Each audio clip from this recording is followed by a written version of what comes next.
everyone, and welcome back to Xenoblade Chronicles 2. Last we left off, I think it's going to let me choose... It's not going to let me... Never mind. Alright, we got to watch cutscenes. I'll talk to you later. I thought it would let me choose a save file, but there's only one save file. I'm stupid. It doesn't matter. Last we left off, Jin did things and stuff. Things have gone bad. Now we're going to watch cutscenes. I haven't been able to do anything in between sessions because we were stuck in the middle of cutscenes. Chapter 7, The Fear She Carries.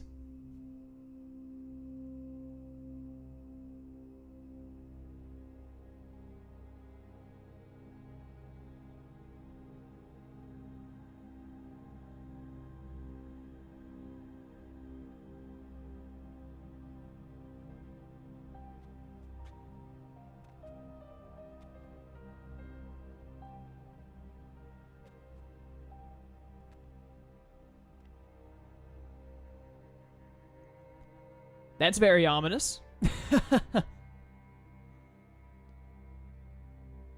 Gonna go out on a limb and guess that that was the architect, probably?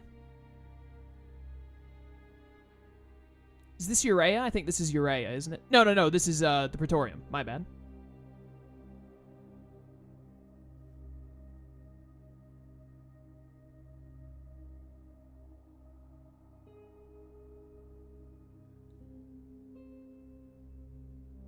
Oh, this is when he first bonded with Malos.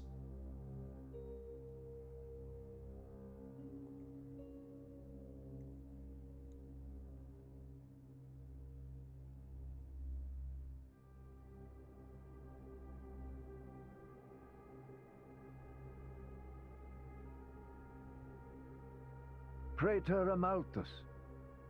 What is it? I have a report to make regarding the situation with the Aegis in Tantal. Please, come inside. Yes, Your Eminence.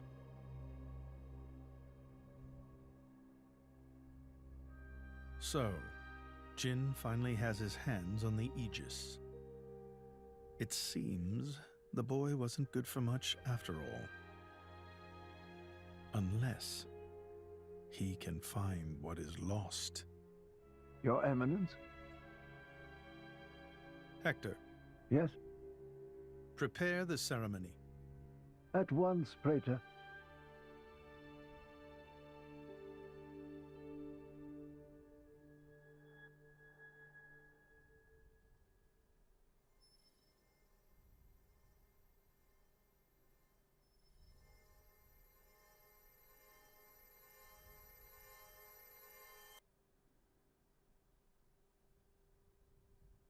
The ceremony. Also ominous. This is Chapter 7, right? I was told to finish all side quests in the Praetorium before Chapter 8. So, we might be going and doing some major side quest work there soon.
Life's rough. Don't know what else to say.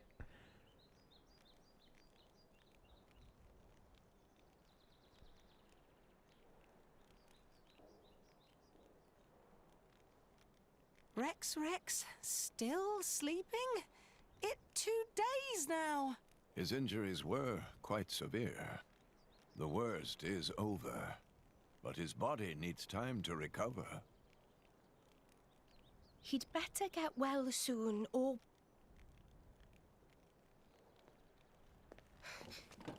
Rex?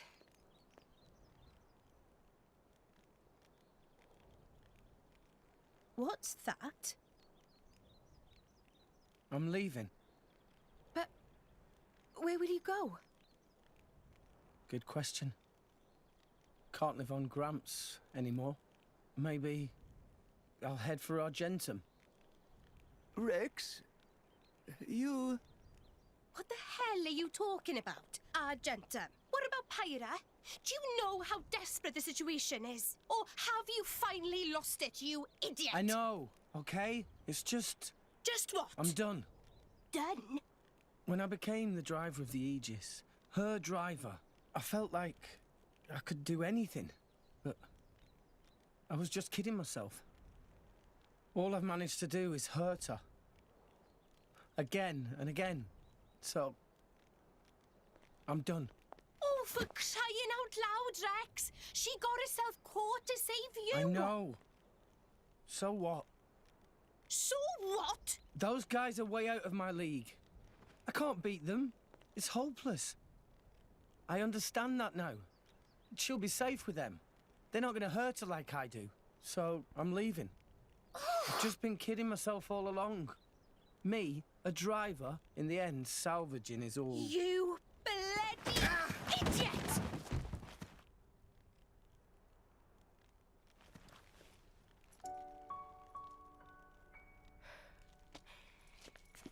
Hurts, yeah?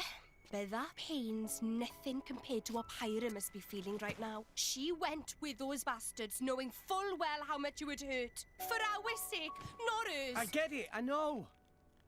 But what do you want me to do? I couldn't even slow him down. Even the Artifice's attack couldn't touch him. What chance do I have against a guy like that? The more I fight, the more Pyra gets hurt. She'll be better off without me by her side. How many women are gonna beat up Rex today? Do you actually mean that? Do you not have the slightest idea how it felt for her to leave you?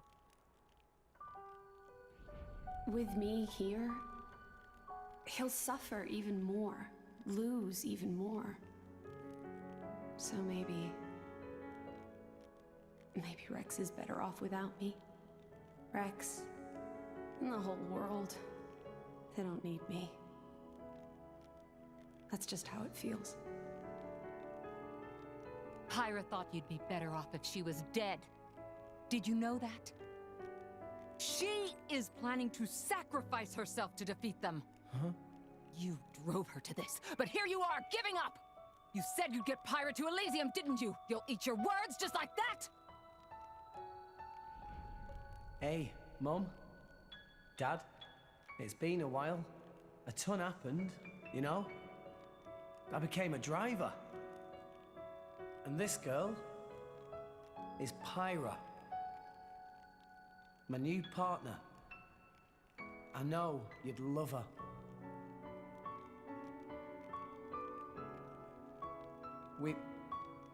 We're going to Elysium, Pyra and me. I don't know what's coming next, but you'll be watching over us, right, guys? Forget it. We'll rescue her on our own. This loser, he's not the Rex we joined up with. Let him go wherever the hell he wants. Come now. Let's not start fighting amongst... Let's give them a chance to work this out, shall we?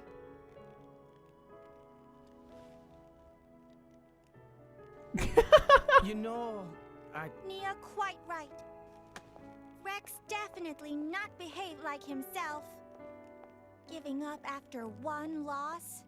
That not Rex I know at all. but... Now is not time for excuses!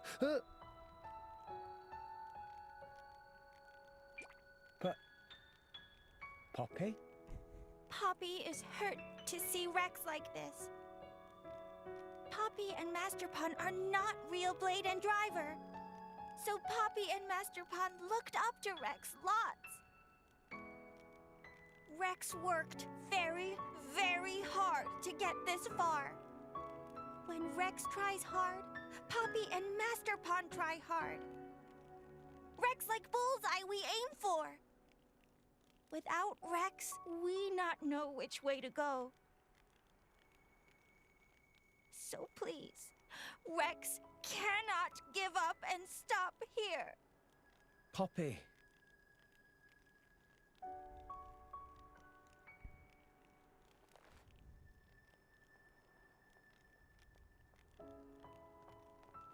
My prince? Chum! Huh? My old man wants to see you. Time to go. See, Poppy had it right. You don't just go up and just smack him and punch him repeatedly. You just gotta give him a nice heartfelt speech. That's how you should do it. Rex was being an idiot, though. Oh, hey. The screen was darkened because the controller wasn't active because I hadn't done anything in a while. Anyways, Magamago, how's it going? I need you to tell me something funny here to kind of break the tension. Grandpeepon of Magamago always so busy lately. In other places, all kinds of people bring things for selling, but here's different, very unhelpful. Alright, well, this isn't funny at all. Grandpeepon not allowed to bring nice things to sell without get permission from high up people. It makes no sense. Still not nighttime yet? Meh, hurry up. Grandpeepon needs his rest. Wasn't even slightly funny. I asked you for one thing, Magamago. You failed me. But I guess we're gonna go talk to Zeke's old man once again. Yeah, Rex was being dumb, but like, getting punched in the face and then slapped in the face. Really thought he was going to get up to 3 different girls trying to beat the tar out of him when Poppy pulled her fist back. Glad to see that she went the more reasonable route.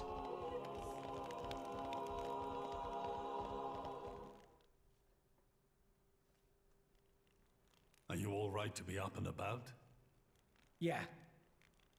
I'm all healed up. Sincere apologies. If I hadn't attempted to destroy the Aegis, they would never have. If you'd done nothing, they'd have come for her anyway. You're not to blame, Your Majesty. It's my fault. 500 years ago, this kingdom was rent in twain. Some followed Adam, who sought to live with blades and titans as equals.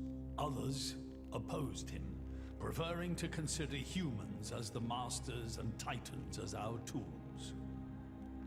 When Adam returned to the Ether, his rivals seized power, leveraging the power of the Omega Fetter.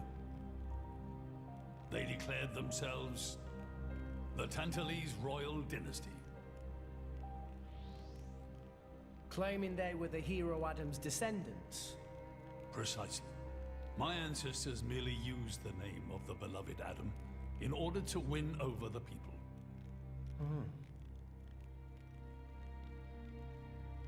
Before long, we resolved to protect ourselves from meddlesome foreigners by descending deep into the Cloud Sea, taking the dirty secret of our family's lineage with us.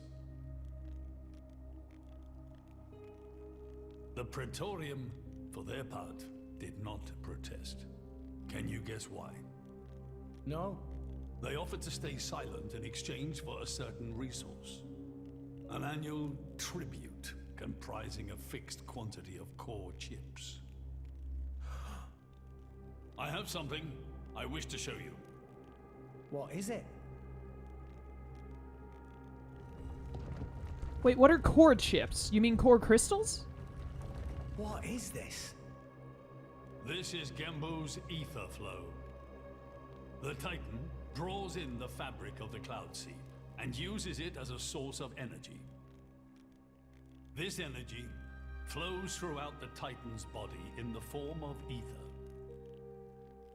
Refining and crystallizing this ether creates core chips. This process is what you see before you. So, in other words, you're siphoning away a portion of the Titan's energy.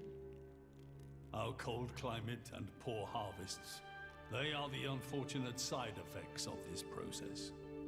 I think I'm beginning to understand. Core chips are vital to every nation's military and energy policies. The Praetorium desired this power. How come? Allrest at the time was in crisis. But for the Praetorium, it was a precious chance to expand their sphere of influence. So they missiled in. As a result, Tantal fell into a chronic energy shortage. Then, well, you saw for yourselves. Near frozen earth, failing crops, the Tantalese people are forced to live in abject poverty. So why not just leave the Cloud Sea? Genbo can move, right? Just go somewhere warmer. They fear contact with other nations. Too afraid it might expose the truth behind the legends they spun about Adam. That would explain their isolationism. Indeed. That was 5 centuries ago. Now the Aegis has awakened. The Praetorium is demanding we hand over the Omega Fetter.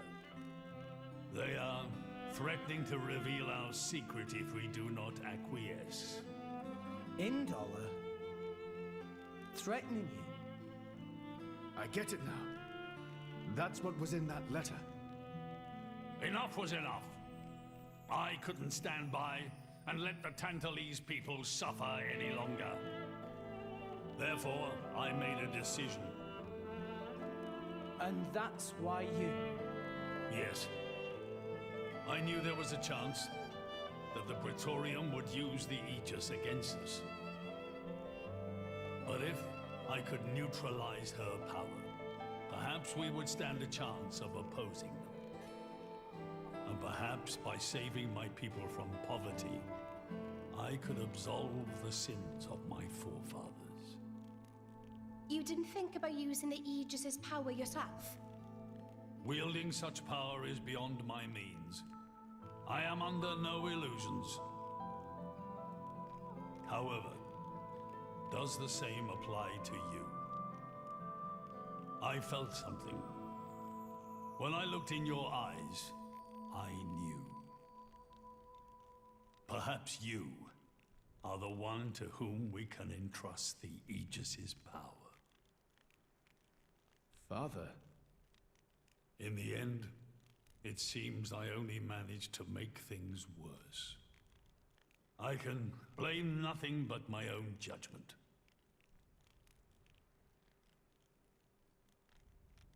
This tome records the deeds of the hero Adam. According to this, he saved the world from destruction using a white sword, and then disappeared, along with a red sword. White and red? It must mean Mithra and Pyra's swords. Whoever wrote this must have had a personal connection to Adam. And, most curiously, after Adam disappeared, the author of this book went looking for something. Something? The third Aegis sword. There's a third? Apparently, this sword was as transparent as diamond and gave off a clear, brilliant light. But Adam went his whole life without using the sword. In fact, he could not use it. What do you mean, couldn't? The sword was simply too powerful. Even he, the legendary hero, could not contain the power it commanded. And thus, fearing its power, he sealed it away somewhere. The author therefore surmised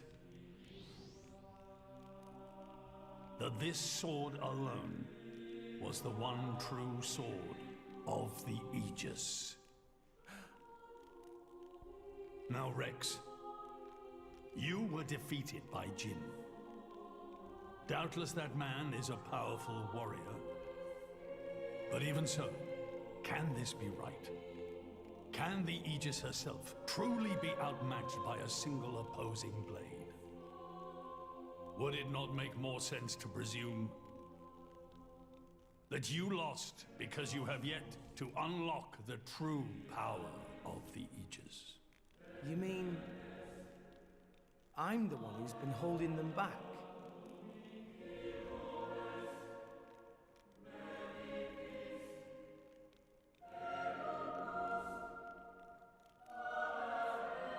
Your Majesty, where is that sword? We have to find it somehow. We have to find that sword and rescue Pyra and Mithra. Regrettably, the book does not specify the sword's location. But there must be. However, reading between the lines, it seems the author suspected that the sword lies somewhere in Leftheria. It's not much, but that's where I would begin the search. In Leftheria. Are you ready? Huh?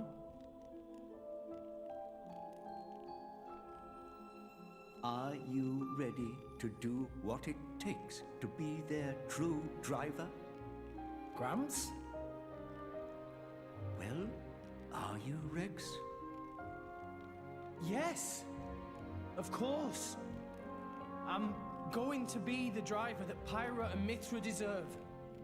And then, I'm gonna take them to Elysium. Then come with me. I'll show you the way.